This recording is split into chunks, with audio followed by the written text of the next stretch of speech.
The room was dark. It was the middle of the night and the blinds were drawn, but that did not explain the atmosphere. There was darkness here that went beyond the normal pall of night. It was a darkness that subdued the LED clocks and computer power indicators that stood out like beacons during the after hours of any normal office building. This was a very normal office in a very normal building. There was, however, a rather unusual ceremony underway.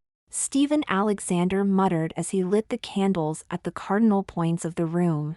At each candle, he paused to acknowledge a small, carved stone figure, worn smooth with age, placed on the floor in the middle of the room. Reaching his starting point, he took a dove out of small cage and using a small silver knife, stabbed it to the heart. The bird gave a brief flurry of wings, before it died. Alexander presented the body of the bird over the carving, and spoke through the candles to the corners of the universe as the blood dripped and sank into the surface of the carving. Lamish too, Alexander called. Something answered him. Something that laughed. Kyle woke up wearing women's panties. He found this odd. He did not own a pair of panties, nor would he have been inclined to wear them if he did. Kyle had a comfortable confidence in his masculinity, but the idea of wearing feminine clothing tweaked a latent homophobic streak in him. He winced and looked around to make sure no one could see him dressed this way. Sitting up, he swung his feet out of bed to the floor, and fought back a wave of uncertainty of what to do next. Regaining his bearings, he looked down at the foreign garment he wore. They seemed harmless enough. The panties were a bright emerald green with dark green shamrocks stitched across the band. Definitely odd. It occurred to him that he might have gotten lucky the night before, and that he was now wearing the underwear of his conquest. However, the idea rang hollow and the bed bore no sign of a tryst. There was also no memory of any girl. More accurately, he had a vague memory, quite ill-defined, about red hair, but there was no other person in his memory. His head was foggy enough that he wondered if someone had not snuck him a roofie the night before. That would explain a lot. What had he done yesterday? He remembered little, other than going out to celebrate something with his best friend, Zach.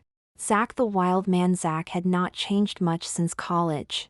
Tall and dark-haired, he was always the chick magnet of the two of them. It would have been just like Zach to get them both hooked up with a couple of loose women of questionable character. What was it they had been celebrating? Ah, yes. The marketing scheme they had pitched to the board. He and Zach had shown how they could double market share if they bundled product on their website to the search history of their clients. Well, maybe not double, and they had not figured out exactly how to adjust their supply chain to accommodate, but they had shown it was possible. They had proved it enough that the board voted them a sizable chunk of the marketing budget. He smiled thinking of the look on Alexander's face. The old man should have known better than to tangle with a couple of young Turks like Zach and him. Kyle spent the rest of his morning ritual in a very good mood. It was a good mood tinged with a sense of anxiety. He and Zach had stuck their necks out on that proposal, and now they were going to have to prove themselves. It was exciting and scary. He was only 25 years old and here he was fighting for a place with the big boys. He and Zach should probably try to make nice with Alexander, though. They were bound to spend a lot of time together, now that the board had blessed off on their project. Kyle was still in a good mood when he got to work.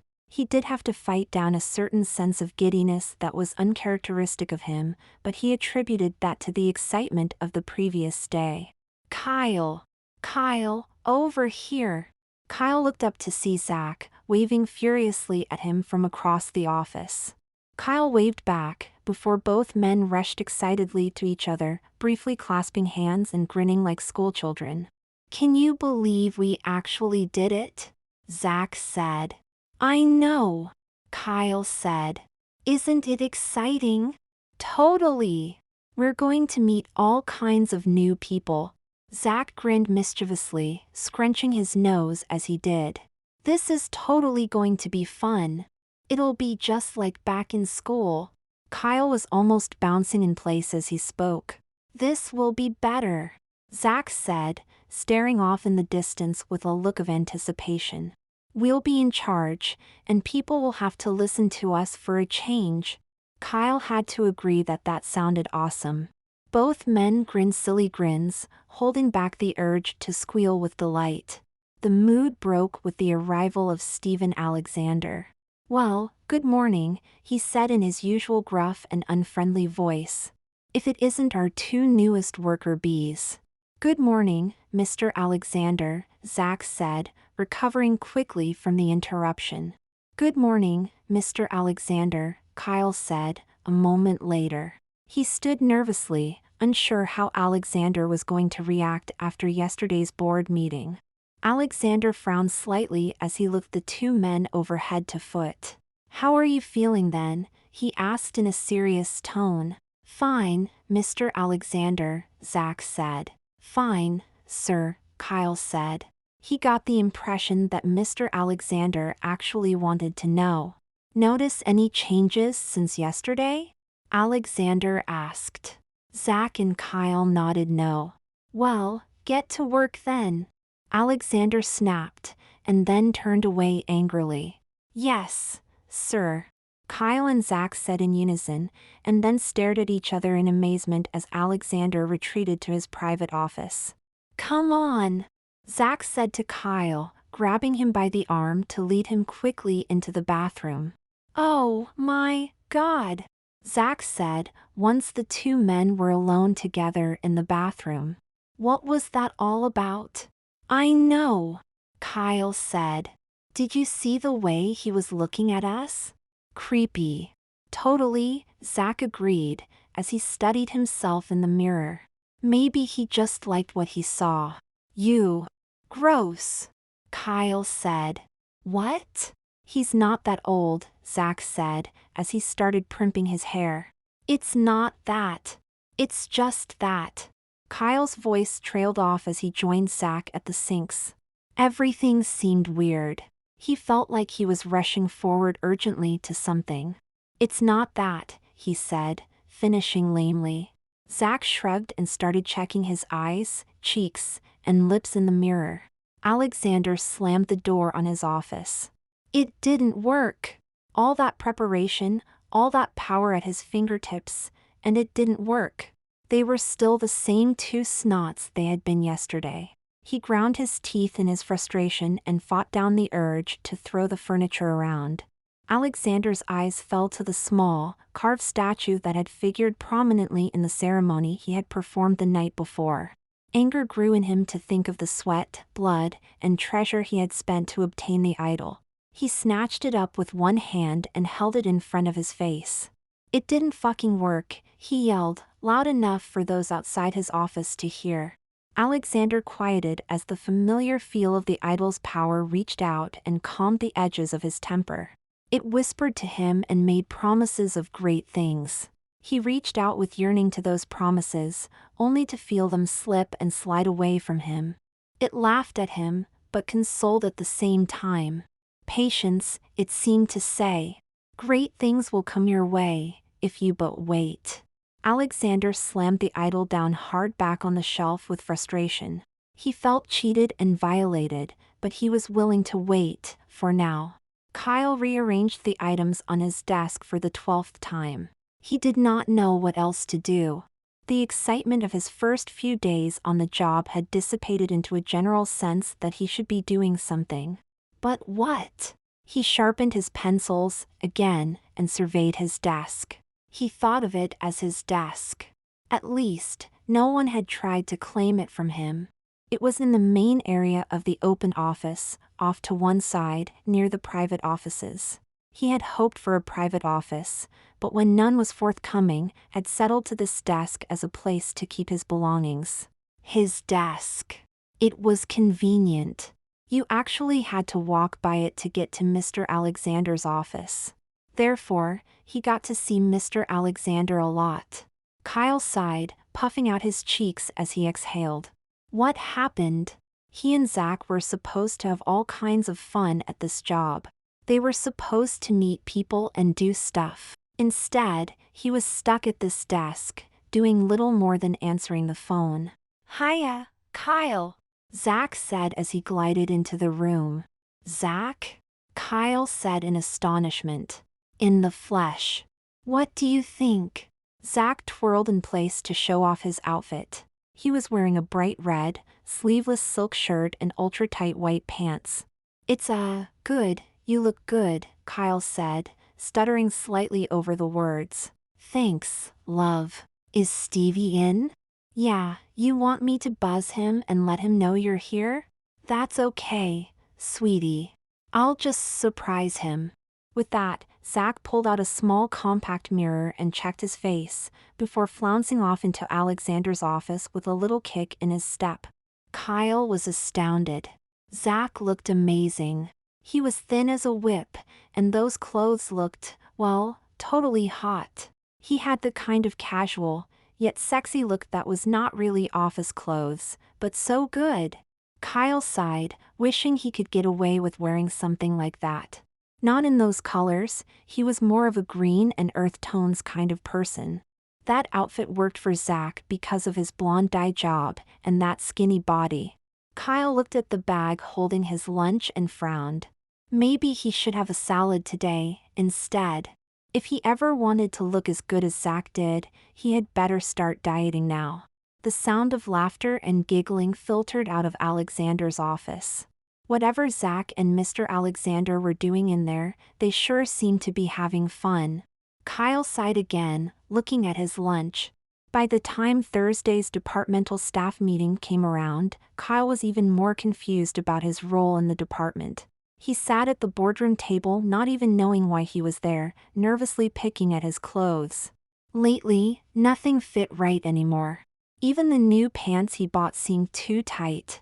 He stared hungrily at the donuts on the table, his stomach gurgled in response. Alexander entered confidently, Zach close at his side. The two had obviously just shared a joke, with Zach now unsuccessfully trying to suppress a giggle. Kyle felt a stab of jealousy. It seemed that Mr. Alexander was showering all his attention on Zach lately.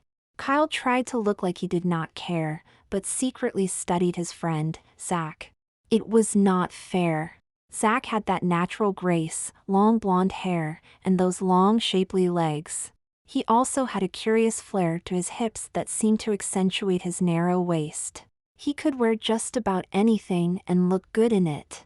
Right now, Zach was dressed in a pink knit top and gray cotton pants. He looked great, of course. Kyle felt dumpy, and fidgeted some more with his clothes. Good morning, everyone, Alexander said. Good morning, Mr. Alexander, Kyle said, along with the rest of the room. Don't you all look nice today, Alexander said, looking around the room, but winking in Kyle's direction. Kyle blushed and looked down. He had been blushing a lot lately. We're going to try something different today, Alexander said, his voice switching over to a commanding all-business tone. Karen, I want you to take the minutes. Zoe, get some refreshments for everyone. Yes, sir, Mr. Alexander, Zach said, before heading off to get the refreshments. It took Kyle a moment to realize that Alexander had been talking to him. He quickly got out a notebook and pen, and readied himself to take the minutes. It felt good to have a purpose at last. Alexander smiled a crooked smile, his eyes burning with an inner fire. He looked like a man who had things going his way. Kyle had to admit it, as he stood naked in front of the full-length mirror. His diet was working. He could not remember ever looking this slim before. Of course, there were still some problem areas. His thighs seemed thick, which made him look a little hippie, and there was puffiness on his chest. He attributed that to a lack of exercise, which also seemed to explain why his biceps had nearly disappeared. Some more time in the gym would probably do him good, and help to tighten up his butt. Overall, he thought he looked good. Skin tone was nice, except for those darn freckles on his nose. Kyle did not care for that. He was not happy with his hair, either. He brushed the hair away from his face and tried to hold it up behind his head with both hands. He let it fall down again in disgust. It barely reached his jawline. He could not do a thing with this. He also did not have time. Zach would be by soon and he needed to get dressed. The two were going to go out and party together. They had no reason other than it was Friday night, and both of them wanted to cut loose a little after a stressful first few weeks at their new jobs. Kyle, in particular, was hoping for reconciliation with Zach. He had always thought of Zach as his best friend, but lately it seemed like they were competing at work rather than cooperating. Kyle was looking at tonight as a chance to rekindle their friendship. For that, he wanted to be dressed just right. Kyle grabbed a pair of white briefs and started to pull them up into place. As he did so, he felt that familiar sense of urgency and uncertainty he had been feeling lately. The material of his underwear seemed to slip and shrink in his hands as he pulled the panties up in place on his hips. The urgency was still on him as he took out a pair of socks and sat on the edge of his bed to put them on. Kyle pointed a toe and pulled the sock over his foot. Amazingly, the sock thinned and kept stretching as he pulled it up his calf and over his knee. It stretched all the way to the top of his thigh before stopping with a wide elastic strip that held it in place.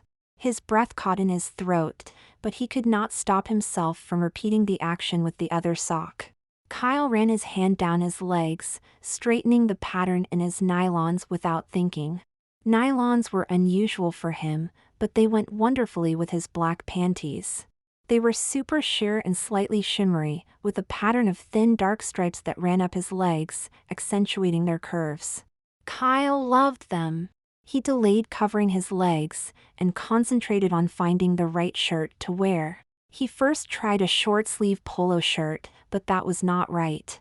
He then tried an orange t-shirt, with a sweatshirt over top. That too was wrong, but had an element that intrigued him. Starting over, he chose a white wife-beater t-shirt, then put on a yellow t-shirt over that. He was not sure why he was wearing two t-shirts, but he liked the way the white shoulder straps of the wife-beater poked out from under the yellow shirt. He finished the look off with a pastel green shirt with three-quarter-length sleeves that he did not remember owning. Kyle was admiring the combination when he was interrupted by a knock on the door. "Damn, he's here," Kyle said. "Just a minute." Kyle rushed to find some pants, but hated the idea of covering up his nylons. He grabbed what he thought was a pair of black shorts, wrestling with them for a while. The knock at the door repeated. "Coming!" Kyle called. He finally realized that the problem with the shorts was that there was only one leg hole. He managed to pull the tube up over his hips and zip it up in the back, before hurrying off to answer the door. "Hiya! You ready to go?" Zach asked when Kyle opened the door. "Whoa! Look at you!" Kyle said. Zach was wearing a shiny ivory mini dress with a high collar and an open back. "And heels!" Zach was wearing a strappy pair of high-heel shoes.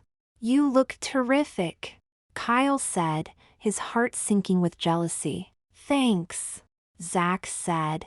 "You look pretty hot, yourself." "You ready?" "Almost," Kyle said. "Let me just grab my shoes and purse." "Well, come on then," Zach said. "I want to start dancing." The club was the type of meat market that Zach usually found for the two of them. The music was pulsing and the dance floor was thick with young thrusting bodies.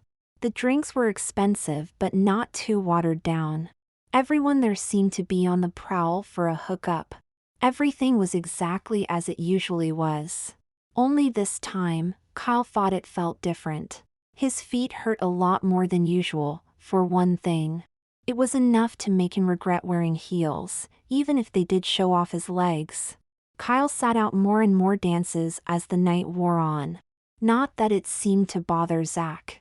Zach was unstoppable, shaking his booty up on the dance floor and constantly getting hit on, while Kyle watched their purses and rested his feet. That was the other thing. The social dynamic seemed different. Sure, between the two of them, Zach was getting most of the action. That was to be expected and he was used to that. However, it was odd the way that Zach was getting action. He was obviously being aggressive, but it seemed passive in a way. He had always thought of Zach, and to a lesser extent himself, as hunters on the prowl. Now it seemed the strategy was to set the bait and see who came sniffing around. Zach was good at it. Kyle marveled at how easily Zach found new dance partners with just a smile and a turn of the leg. Kyle could not do that. It seemed improper somehow. "Hey, Karen," Zach said, bouncing up between songs to snag his purse. "I'm going home with Gary. See you at work on Monday." "Huh?" Kyle said. "But we came here together. You can't leave me here alone." "Oh, don't be so high school," Zach said, rolling his eyes. "You know why we came here. Zoe needs it tonight." "I don't. I thought." Kyle was growing more confused by the moment. "That's just it, you think too much," Zach said, not giving him a chance to gather his thoughts. "You'd have a lot more fun if you just let go." "But..." "No buts, I'll see you on Monday," Zach said, slinging his purse over his shoulder. "Do yourself a favor. Find someone tall, dark, and naked. You'll feel better." With that, Zach turned and left. Kyle's last look of him was Zach leaving, the arm of a tall, muscular-looking man wrapped around him, his hand on Zach's ass. Kyle was stunned. He felt abandoned and betrayed, and he wanted to cry. This was not going at all the way he had hoped it would. It was all wrong. He was so upset that he failed to notice the man sit at the next table over until he spoke directly to Kyle. "Hey there, why so glum?" the man asked. "What?" "Oh, it's nothing," Kyle said. "It must be something," the man said. "Otherwise you wouldn't be crying." "I'm not crying," Kyle said, quickly dabbing a tear with a napkin. "I'm just upset." The man smiled sympathetically and waited for Kyle to compose himself. Kyle thought he had a nice smile. "Well, it couldn't be over a broken heart," the man said. "Nobody would be fool enough to do that to someone as beautiful as you." Kyle grinned and turned away to hide the blush that was coming to his face. No one had ever called him beautiful before. While his head was turned, Kyle caught a glimpse in the mirror of a red-headed woman in a green shirt, sitting next to the stranger. When he turned back, she was gone. It was just him and the stranger. "My name's Michael," the man said. "Karen," Kyle said, feeling that wave of uncertainty again. "Nice to meet you, Karen," Michael said. "Would you like to dance?" Kyle woke up Monday morning in very good mood, filled with confidence, and determined to make a solid impact at the office.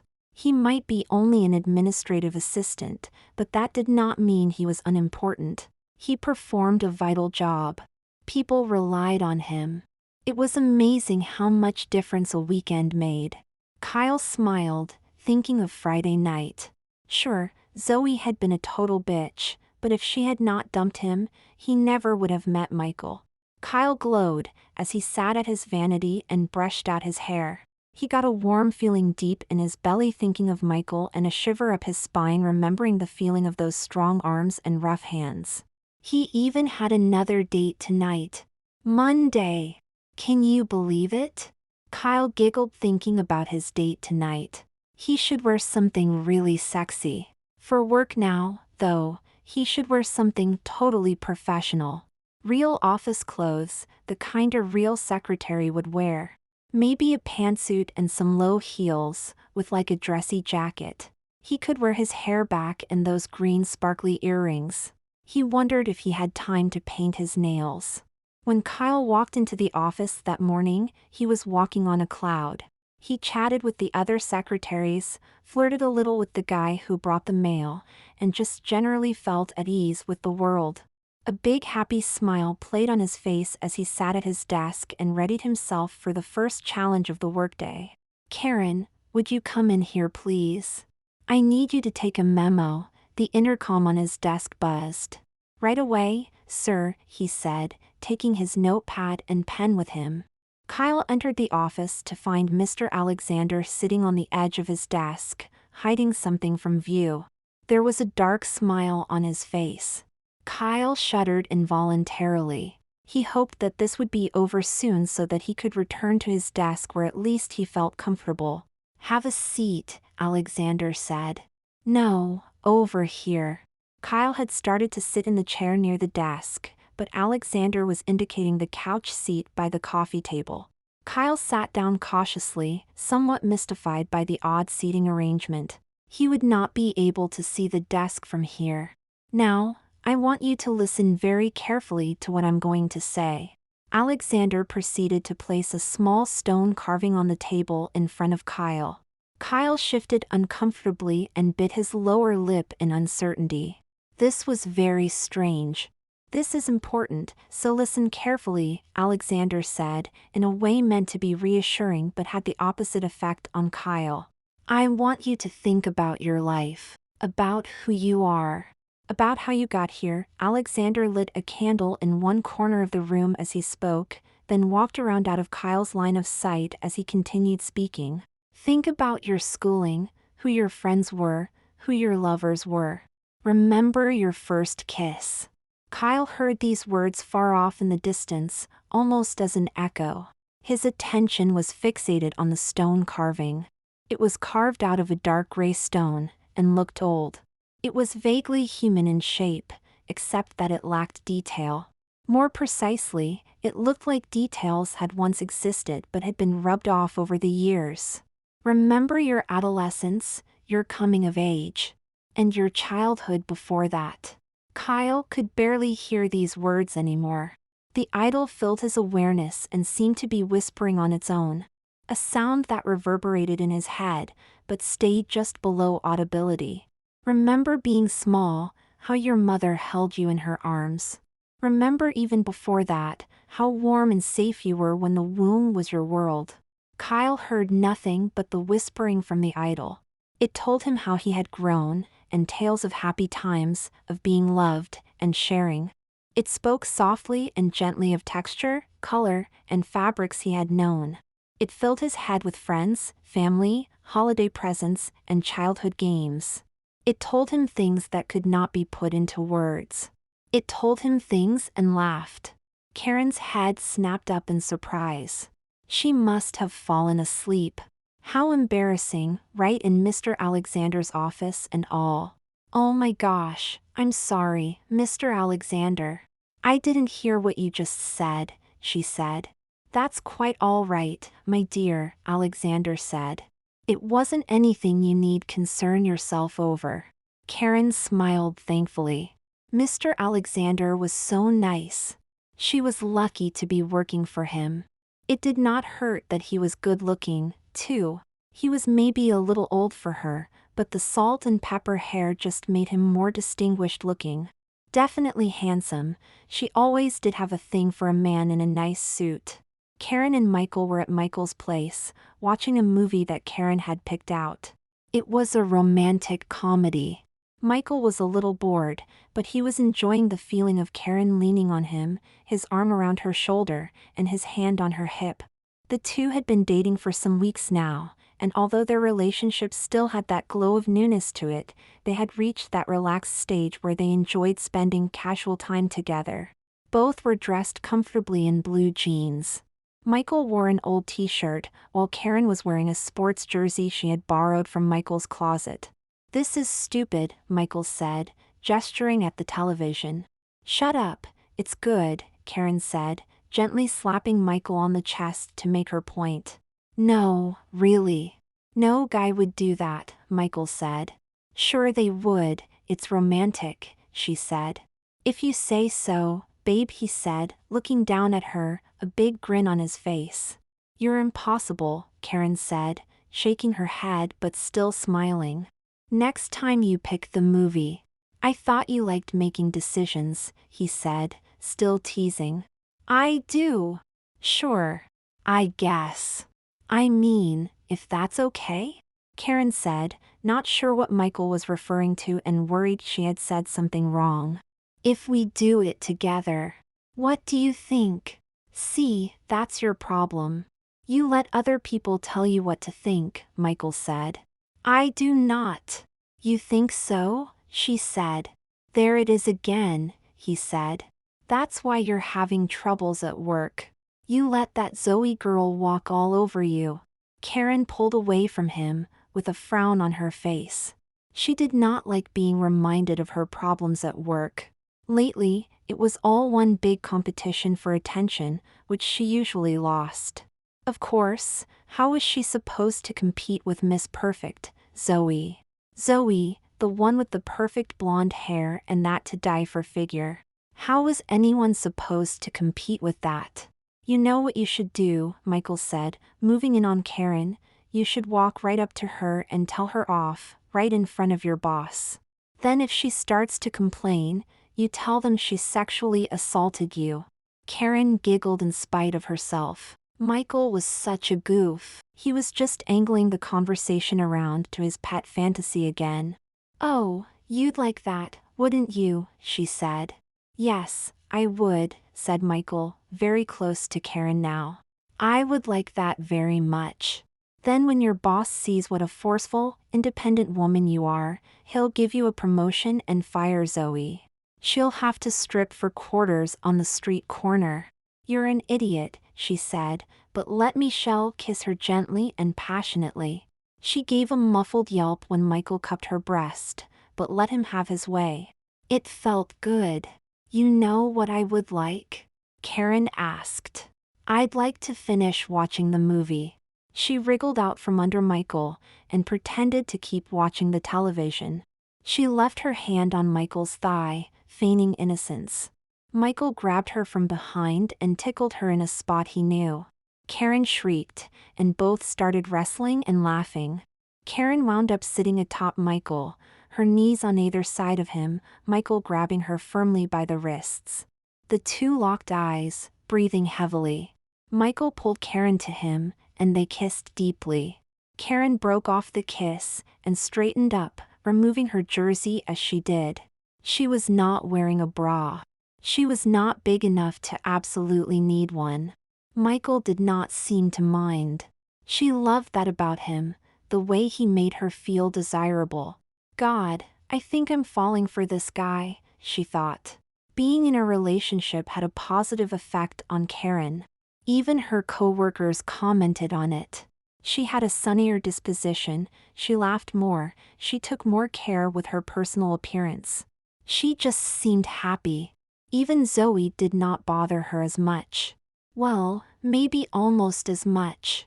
She just could not understand how her friend could turn into such a slut. Not that Mr. Alexander was unattractive, but why did she have to be such a bimbo around him? All she did was come in late, spend a lot of time alone with Mr. Alexander, then leave early. Karen did all the real work around the office. Thank God for Michael. He was always there, letting her vent, telling her bad advice, and just being wonderful. He made it possible to come to work every day. He even had her half convinced that she should ask for a promotion, or at least a raise. She did all the work, she should at least get the credit. Karen, come in here, Alexander said, from the door of his office. Yes, sir, Karen said, standing up and grabbing her notepad. That won't be necessary, Alexander said, indicating the notepad. Karen was mystified but put the notepad down and followed Alexander back into his office. Have a seat, he said, indicating the couch seat. Karen sat down warily. She never did like this chair.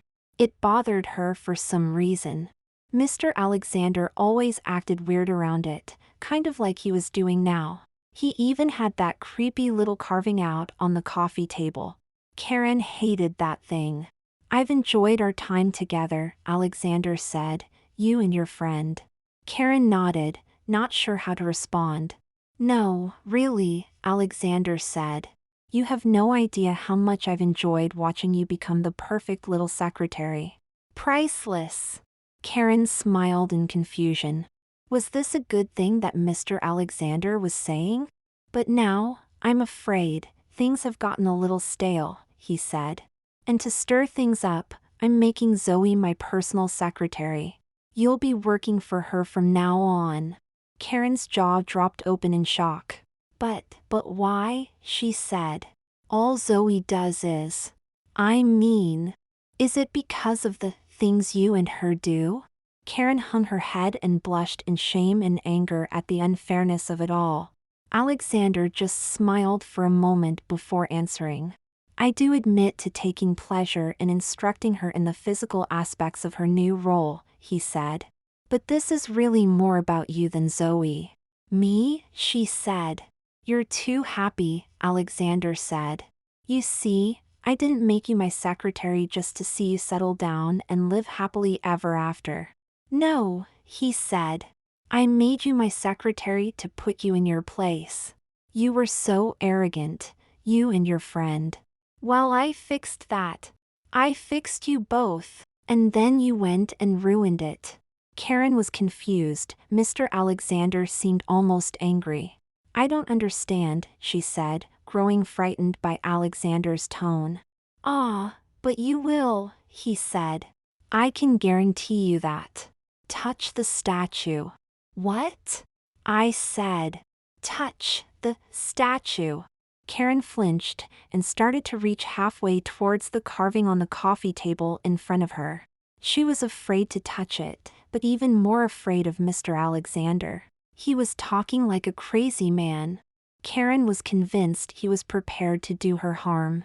She looked around desperately for a way out, but Mr. Alexander was right there, looming over her with that horrible sneer on his face. Karen reached out and touched the statue. It laughed at her.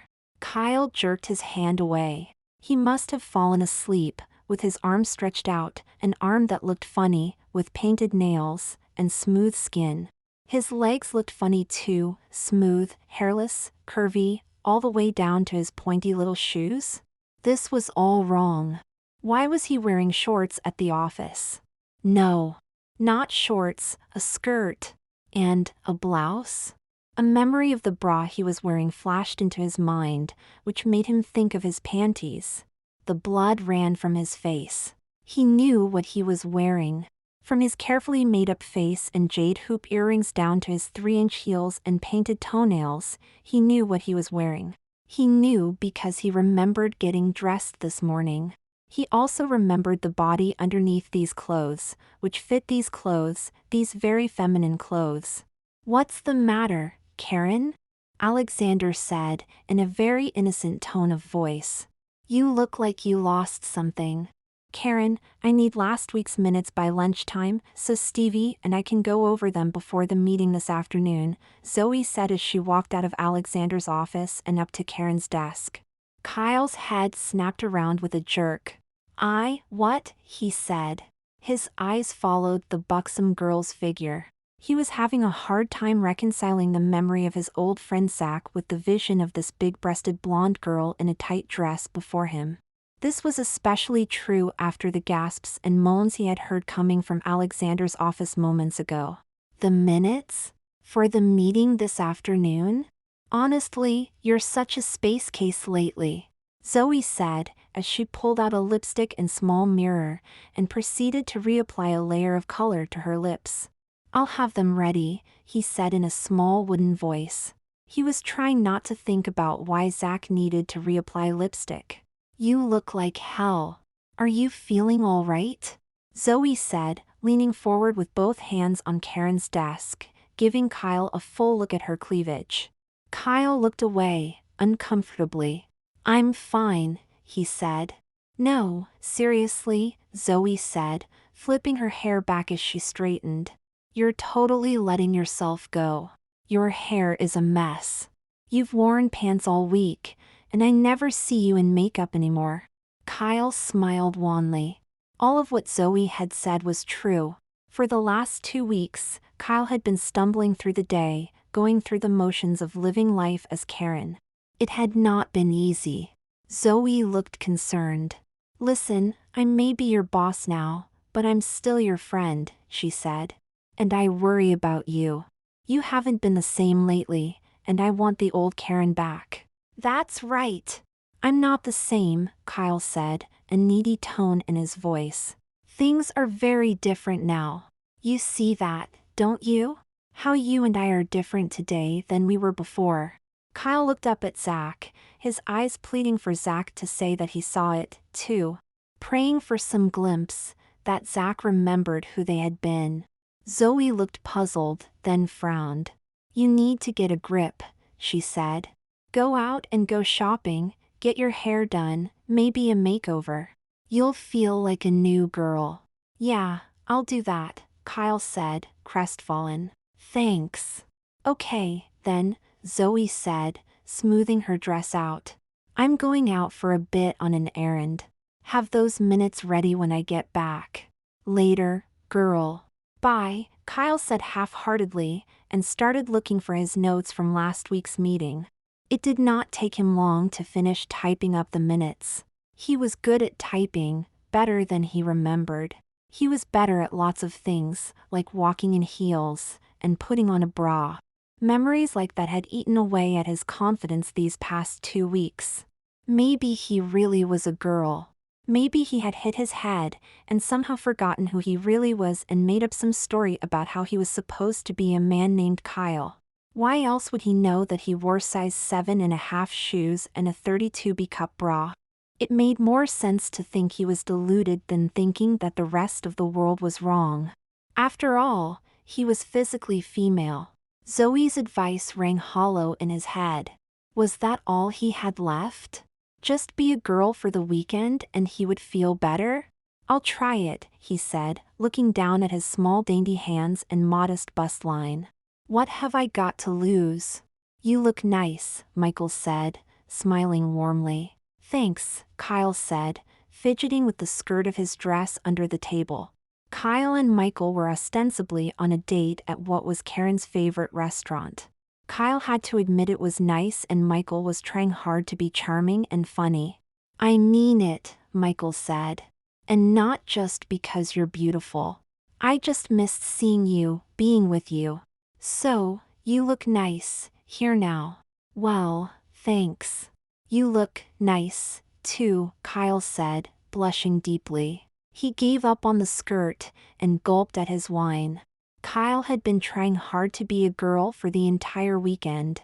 Part of that involved actually talking to Michael, instead of letting his persistent calls roll to voicemail. Somehow, that had resulted in his having dinner with Michael at Karen's favorite restaurant. "Do you remember the first time we came here?" Michael asked. Kyle smiled and nodded. He had no idea. "We told them it was our anniversary, and we got a free dessert," Michael said. "Yeah, that was awesome," said Kyle, pretending to remember, nervously playing with his hair. This was not so bad. It was just 2 people out on the town, having dinner. Not unlike numerous dates he had been on before. Except, this time he was wearing the dress. Kyle shivered involuntarily. "Are you all right? You're not cold, are you?" Michael asked. "No, I'm fine. I'm fine," said Kyle, taking another big gulp of wine. The warmth spread, a little lower than he anticipated. He squirmed a little in place, but tried not to make it obvious. He wanted this evening to go right. Kyle had invested a great deal of effort into getting ready for this date and did not want to blow it now. He had shaved his legs and washed his hair. He had spent a lot of time making sure his makeup was just right, and had tried on 6 different outfits before deciding on the dress he had on. He was the girl, and he was determined to be the girl. Only he could not stop with the nervous giggling and silly smiling. "What is wrong with me?" he thought. Michael probably thought he was a total ditz or something. "Would you excuse me?" Kyle said, swallowing the last of his wine down and rising. "I'll be right back." "Sure, babe," Michael said.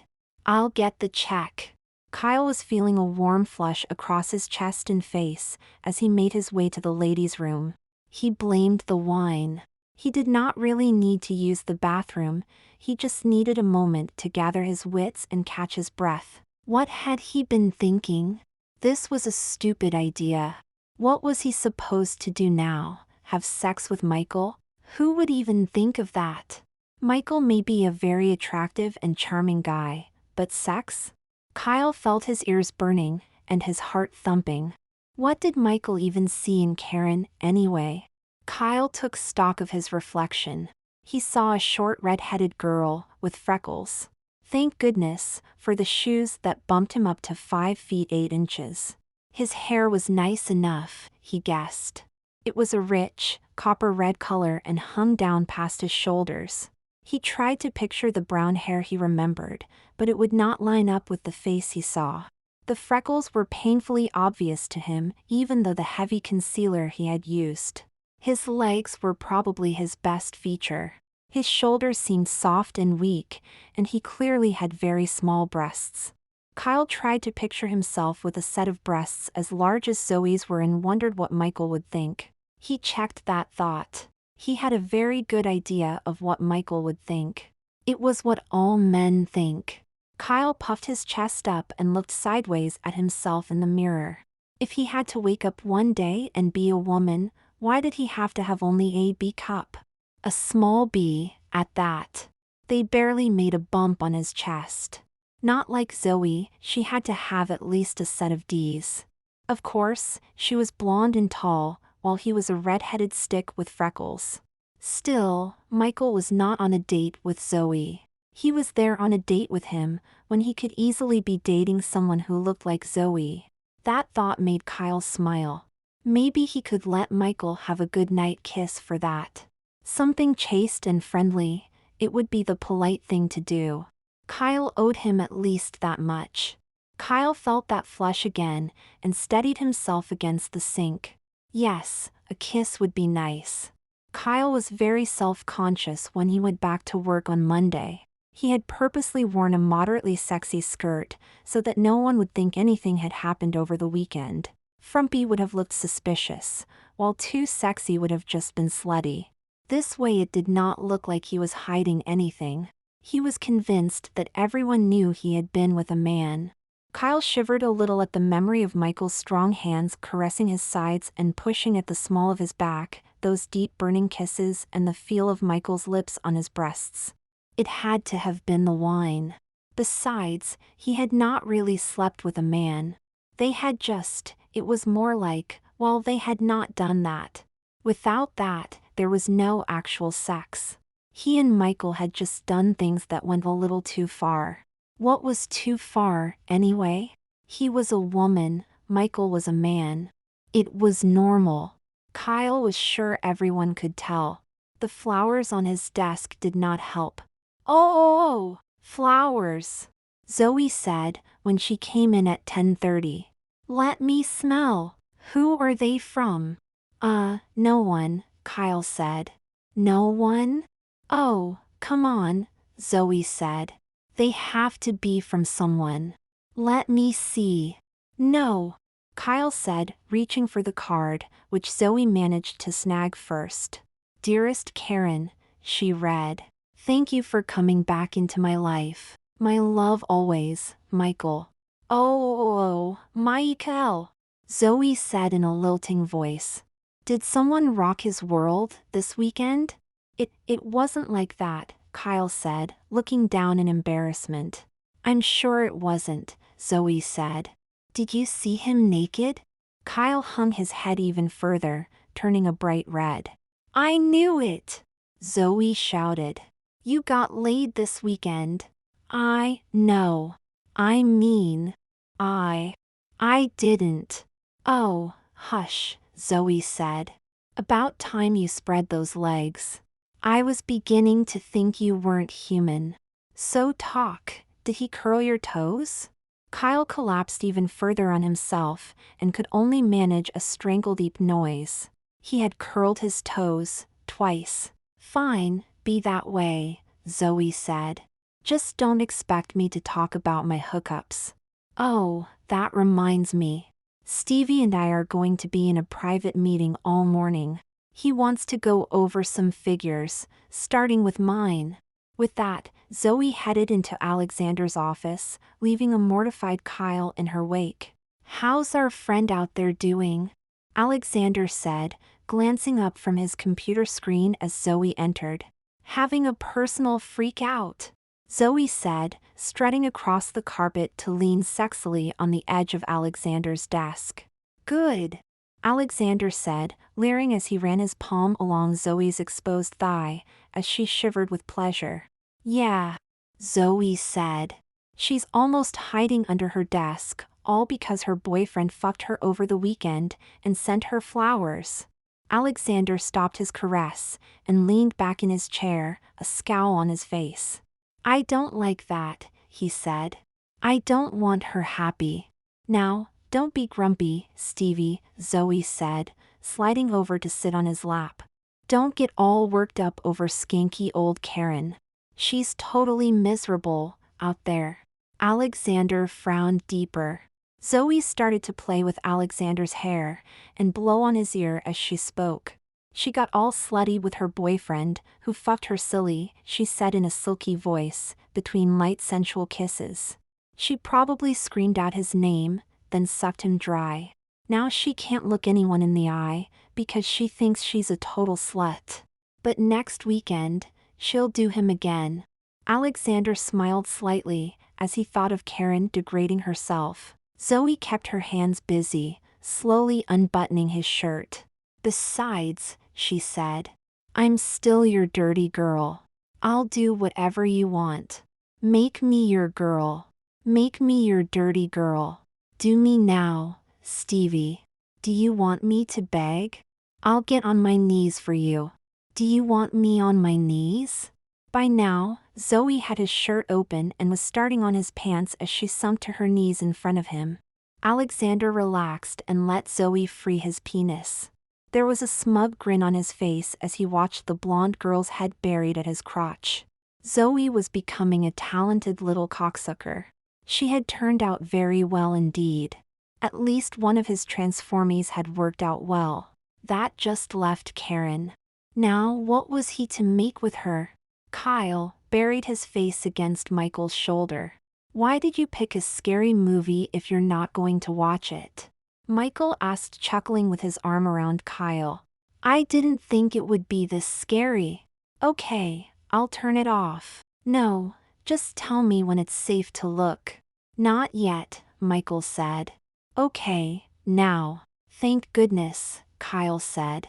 Honestly, I don't think I could have. You said it was safe. You said it was safe, Kyle said, punching Michael and burying his face once again. I'm sorry. I'm sorry. I'm sorry, Michael said, trying to deflect Kyle's blows.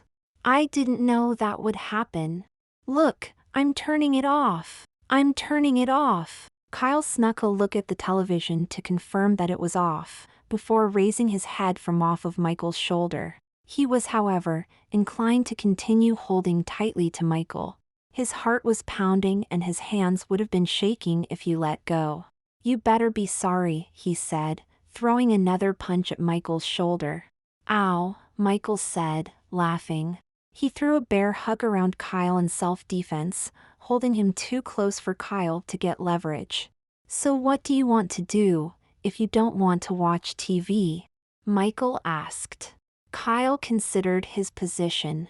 He was held firm, his chest pressed up against Michael's side. Kyle relaxed and let his hand rest, palm down on Michael's chest. He looked up at Michael's smiling face and warm brown eyes, and suddenly had this powerful urge to kiss him.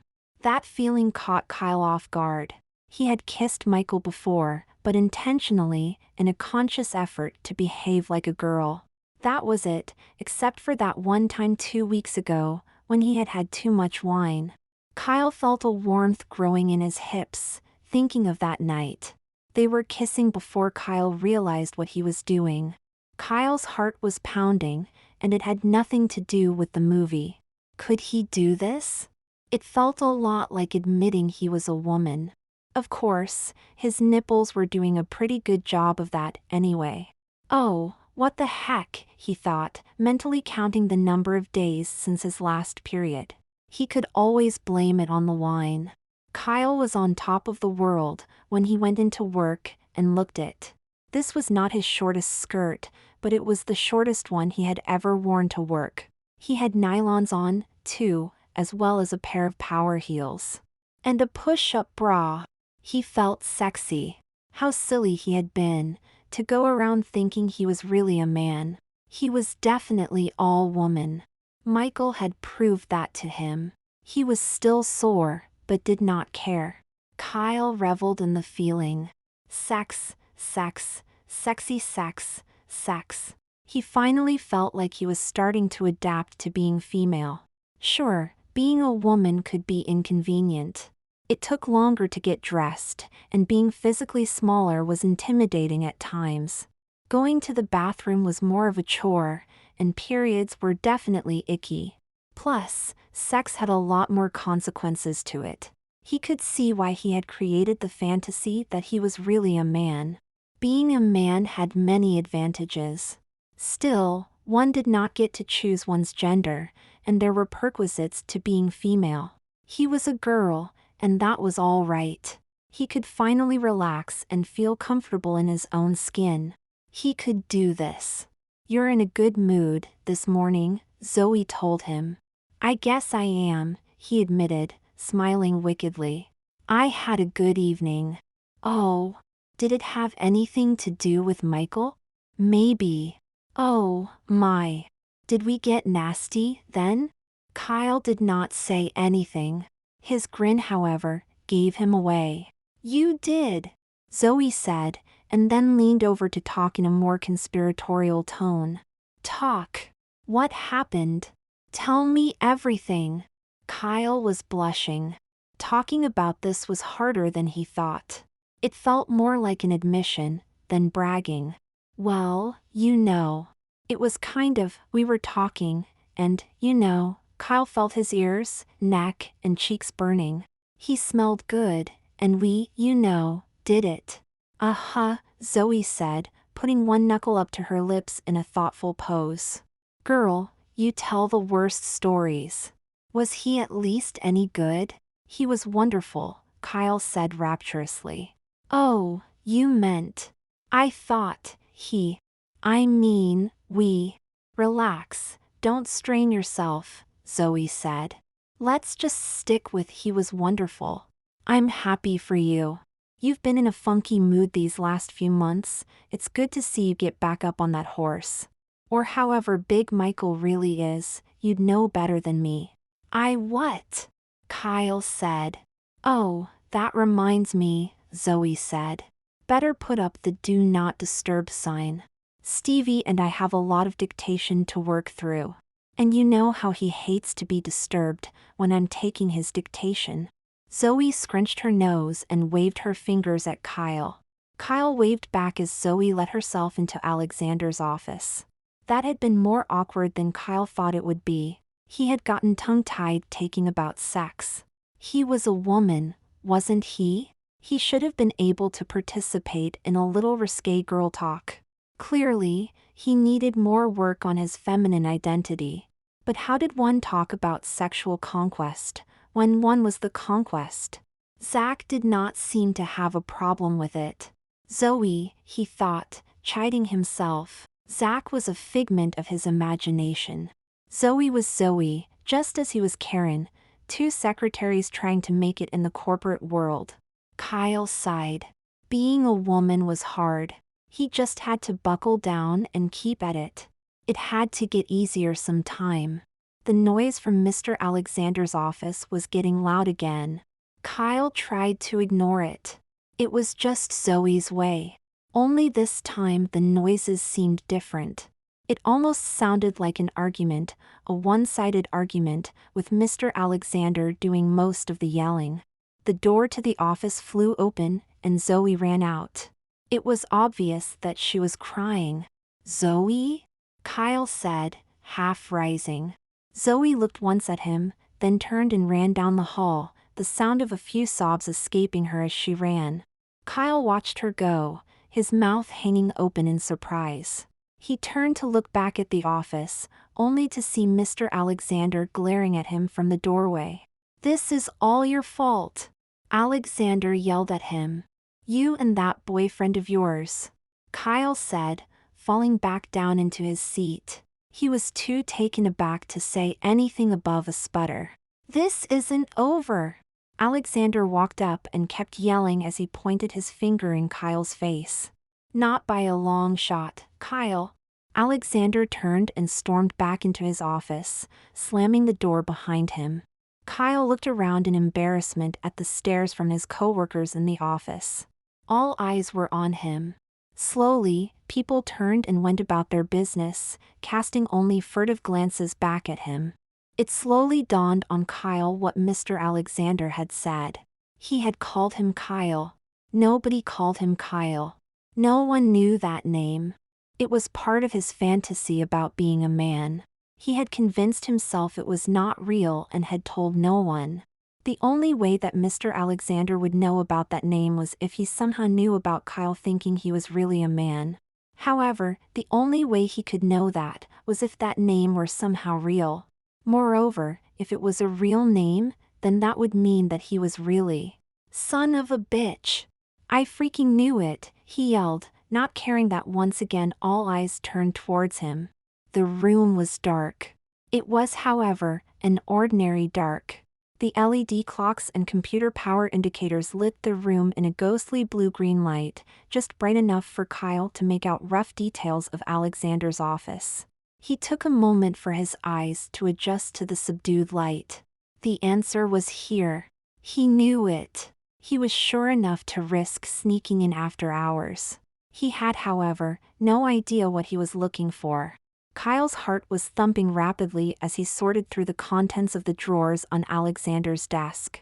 He was very careful to leave everything exactly as he found it. He was not sure what Alexander would do if he caught him here and did not want to find out. He had already turned Zach and him into girls without the rest of the world noticing any difference. He felt particularly bad for Zach. Zach's mind was obviously gone. He was now nothing more than the office bimbo, just Alexander's little slut. Would Alexander do that to him? Could Alexander do that to him?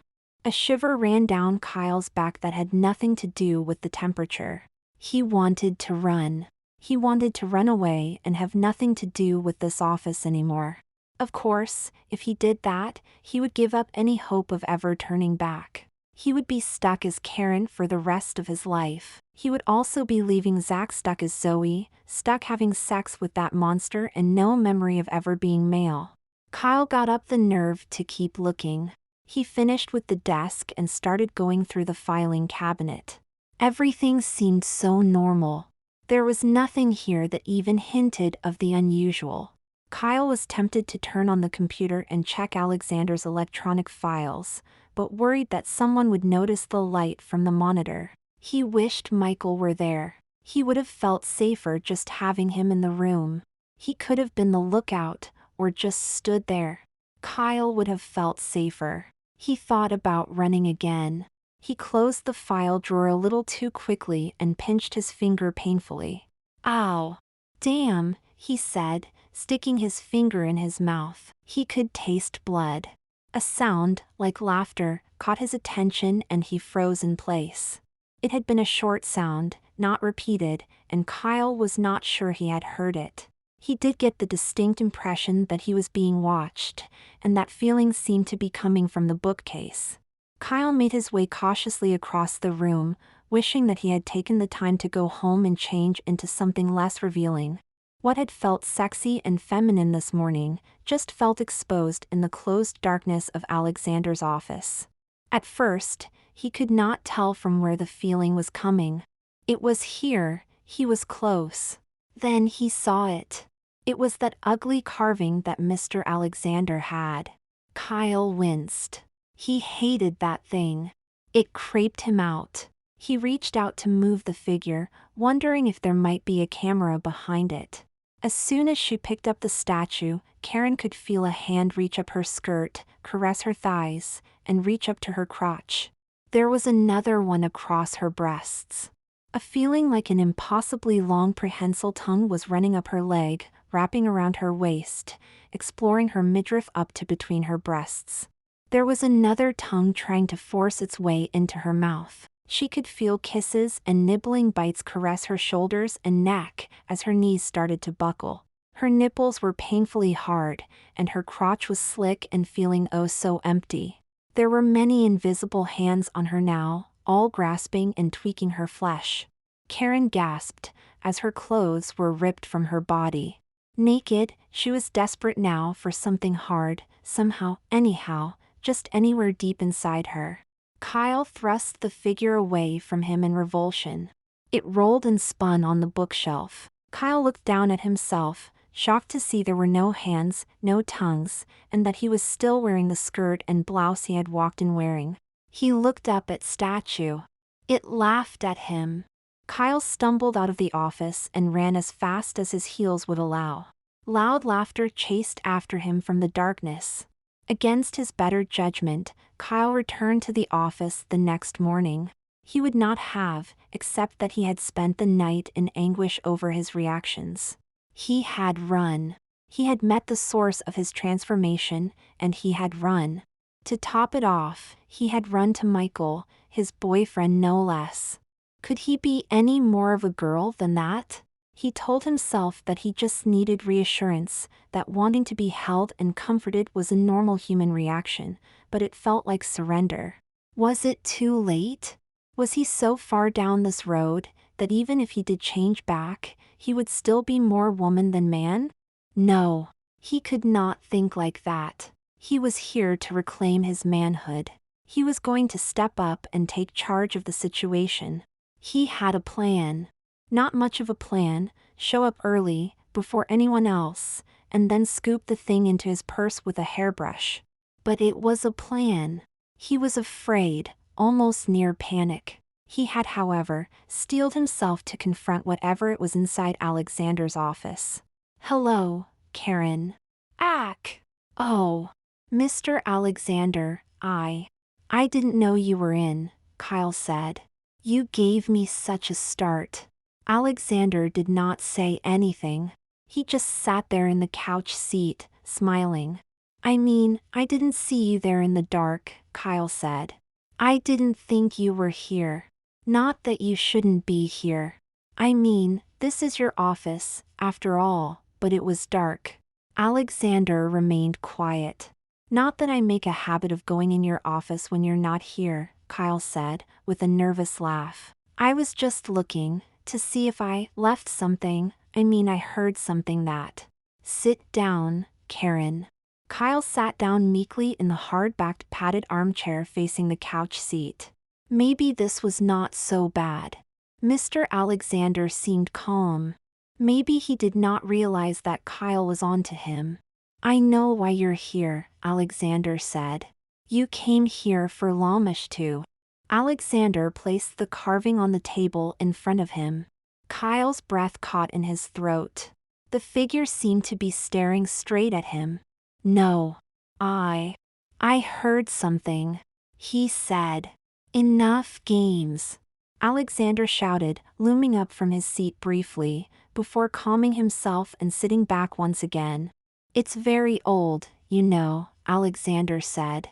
Kyle was not sure how to react. Alexander did not seem very stable.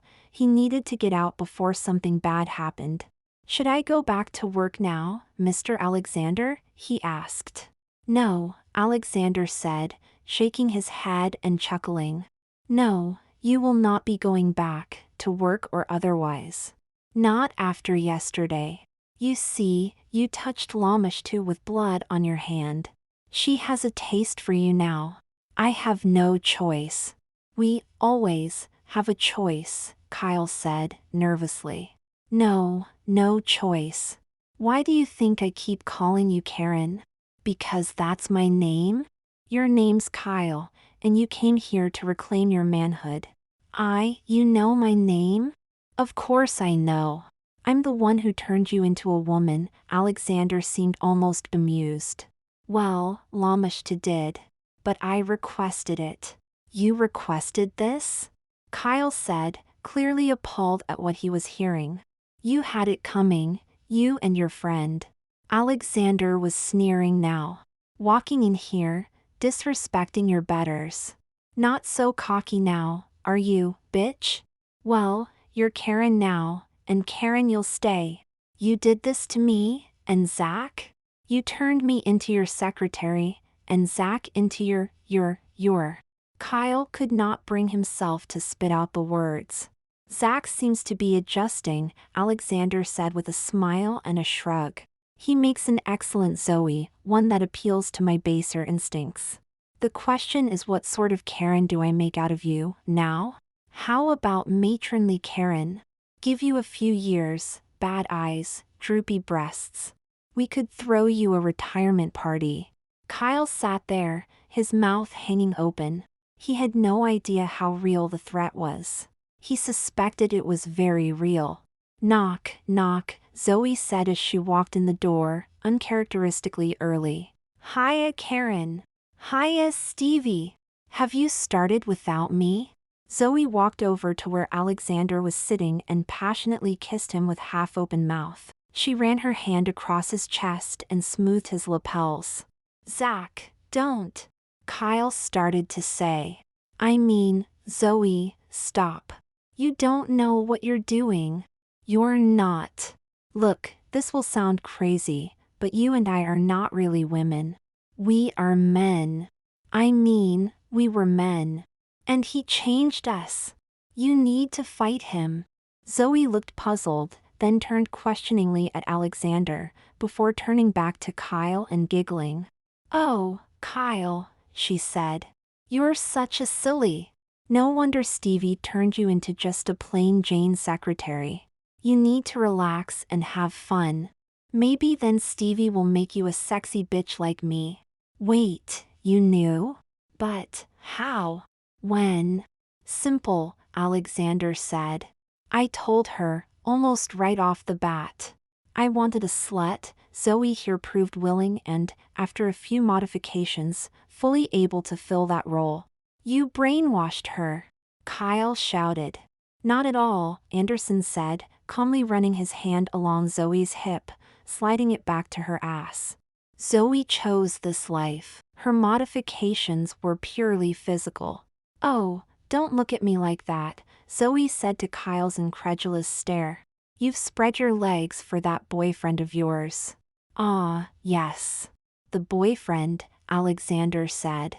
I must remember to thank him personally. Something permanent. See, Kyle shouted. That right there. He's evil. Zoe laughed. He's not evil. He's powerful, she said. And I'm fucking that power. Look at what he did to us. Think about what he can do. Face it, sweetie. We lost. We tried to play with the big boys and wound up girls. Well, if I have to be a bitch, I want to be the top dog's bitch. Kyle was speechless. You see? Alexander said. Zoe is one with Lamashtu, and by joining willingly, she has gained power among women. She will be young and sexually powerful as long as she stays loyal. And all it costs is a little blood. Kyle watched in growing horror as Alexander took out a small silver knife and drew a narrow gash in his own left hand.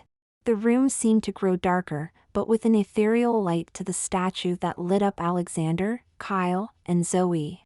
To Kyle it seemed like the universe had shrunk to include only the three of them. There was a whisper, somewhere in the background, just out of range of understanding. Now, what about you? Alexander said, looking directly at Kyle, as he reached out and took hold of the statue with his bloody hand. What will Karen be? Kyle felt a cold chill up his spine. The whispering grew louder. I tell you what, Alexander said. I'll make you the same deal I offered Zoe. Submit willingly to Lamashtu, and stand beside Zoe as my consort, your memories intact. What would I have to do? Kyle asked, his voice sounding small even to him. Whatever I tell you, Alexander said. And you shall be a priestess of the sensual arts. Kinky threesomes, Zoe said, with a smile and a scrunching of her nose. You'll love it. What if I say no? He asked. Then Kyle will be gone, Alexander said. And Lamashtu will create a new Karen of my choosing. Kyle slumped in his chair. What choice did he have? The whispering in his head was growing louder. Submit, it said. Sex, it promised. Youth, beauty, men at your feet, all this would be yours, it said, if you but submit. Your choice, Alexander said, placing the idol on the table in front of Kyle. Kyle reached forward and picked up the statue. There was still some of Alexander's blood, and Kyle watched as it sank into the stone. He could feel the power radiating off it. Excellent, Alexander said. Of course, I will need to make some alterations. I do prefer my consorts to be more buxom. Kyle gasped as he felt his breasts grow. Large, to the point of being huge, they now resembled Zoe's. Kyle looked down to see his waist narrow and hips swell. He felt an initial thrill then shame at having a sexier body. Alexander had won. That was clear to him now, and the whispering in his head agreed. All men will want you, it said. You will be curves and softness. Your life will be pleasing. Take pleasure in giving pleasure. Now all that's left is that boyfriend of yours, Alexander said. He should make an interesting brunette to go with my blonde and redhead. What was his name again, Michael? Michelle will soon be more appropriate. After all, he fucked my plans up. Only fair I repay the favor. Kyle stopped. He had a vision of Michael in his head. It was a Michael with muscles grown soft, shoulders narrowed, long hair, smooth skin, and that wonderful erection gone forever. It seemed a desecration of that beautiful man's body. No! Kyle screamed, slamming the statue to the ground with a loud crack, followed by a pop as it broke apart, the pieces spinning off to the corners of the room. What have you done? Alexander shouted. Zoe screamed, and the darkness that had filled the room collapsed in on all three of them. The whispering was gone. There was no noise but the lingering echo of a scream. Kyle was not sure whose. The darkness was complete, and Kyle wondered if he were dead. Gradually, the darkness faded until the room showed itself again, an ordinary office, with ordinary morning light coming through the windows. Kyle blinked and looked around like someone waking from a dream. He was alone. He was also back to his old body. Not his old male body, but the female body he had been, before Alexander's buxom improvements. He was plain old Karen again, and he was not sure how he felt about that. A movement caught the corner of his eye. When he turned, there on the table was Lamishtu, whole once again. It was looking straight at him. Cautiously, he picked up the statue. The whispering started again. Money, power, adoration, it promised. It occurred to Kyle that he could probably use this to regain his male self. Strength, virility, women at your feet, the whispering seemed to say. It frightened him.